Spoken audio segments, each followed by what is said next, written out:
Breaking చూస్తున్నాం. PRTU teacher MLC అభ్యర్థి పింగళి శ్రీపాల్ రెడ్డికి నిరసన సెగ తగిలింది. ఎమ్మెల్సీ ఎన్నికల ప్రచారంలో భాగంగా ఓ స్కూల్కి వెళ్లిన శ్రీపాల్ రెడ్డిని ఓ ఉపాధ్యాయురాలు నిలదీసింది. తమ సమస్యలపై ఇన్నాళ్లు ఎందుకు మాట్లాడలేదని తీవ్ర ఆగ్రహం వ్యక్తం చేశారు.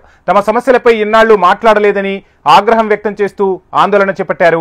నోటాకైనా ఓటు వేస్తా కానీ పీఆర్టీయూ అభ్యర్థి శ్రీపాల్ రెడ్డికి మాత్రం ఎట్టి పరిస్థితుల్లో ఓటు వేసే ప్రసక్తే లేదని తెగేసి చెప్పింది. తమకు ఏ న్యాయం చేశారని ఓటు వేయాలని ప్రశ్నించింది. ఉపాధ్యాయుల సమస్యలు చెప్పుకుంటూ ఆవేదన వ్యక్తం చేసింది మహిళా టీచర్. ప్రశ్నించిన మహిళా టీచర్తో శ్రీపాల్ రెడ్డి అనుచరులు వాగ్వాదానికి దిగినట్టుగా సమాచారం.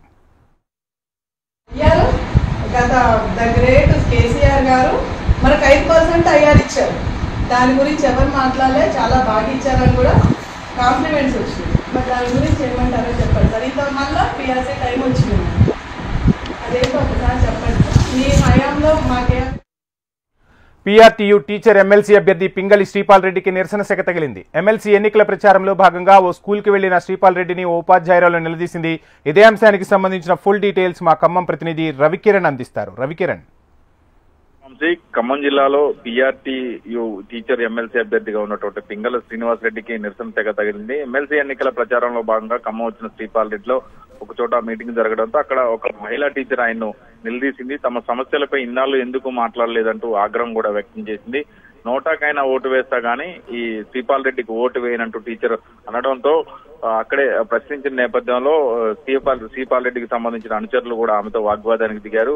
ఈ వీడియో అయితే ప్రస్తుతం సోషల్ మీడియాలో వైరల్ గా మారింది. పింగళి శ్రీనివాస్ రెడ్డిపై విమర్శలు చేసిన మహిళా టీచర్ వీడియో వైరల్ కావడంతో మిగతా సంబంధించినటువంటి ఉద్యోగ సంఘాల్లో కూడా చర్చ నడుస్తుంది. సమస్యలు చెప్పుకుంటూ ఆవేదన వ్యక్తం చేసింది మహిళా టీచర్. గత సంవత్సర కాలంగా ఎలాంటి డిఏలు రాలేదని, సమస్యపై ఏ సంఘం నాయకుడు కూడా మాట్లాడకపోవడం బాధాకరం అంటూ కూడా ఆమె ఆ వీడియోలో తెలపడం జరిగింది. టీచర్లు కేవలం జీతం మీదే ఆధారపడి బతుకుతున్నారు. డిఏ కావచ్చు, పిఆర్ కావచ్చు, ఐఆర్ కావచ్చు లేదు. జీవో నెంబర్ 317 మీద కూడా మాట్లాడే దిక్కులేని పరిస్థితి ప్రస్తుతం కనపడుతుందని చెప్పేసి ఆమె ఆవేదన వ్యక్తం చేసింది.